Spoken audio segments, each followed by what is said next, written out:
በጣም ከባድ ነው እና አንድ ጊዜ ቤተክርስቲያን እየመጣሁላችሁ መጀመሪያ ሰው ስንፍናዬንና ውድቀቴን የነገረችኝ ማለት ትችላላችሁ። ልጅቷ ማለት ስንፍናዬንና ውድቀቴን እነሱ አልፈዋል። አብረውን ነበር የተማሩት፣ ከሌላ ሀገር ነበር የመጡት። ስናብድ ምናምን ስንጨት አይተውናል፣ ፈታ ስንል አይተውናል። እስከ ጥግ ድረስ ነበር ፈታ ስንል የነበረው። ከዛ በኋላ አይተውናል ምናምን ነገር። አንዱ ጀለስ አልፈዋል። እሱ ደግሞ ከኛ ጋር ወጣ ገባ ሲል ነበረ።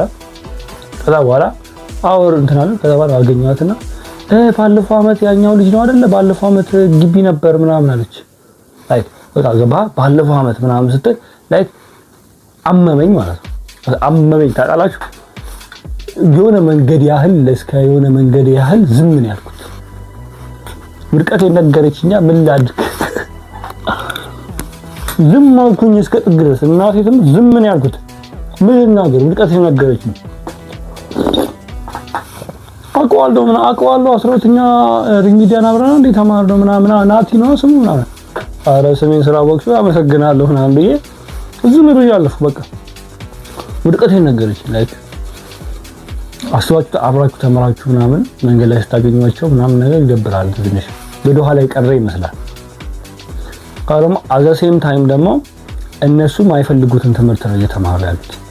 አንዱ ልጅ ቤተክርስቲያን አግኝቼዋለሁ፣ አንዱ መንገድ ላይ አግኝቻታለሁ ልጅቷን፣ አንዱን ጓደኛዬ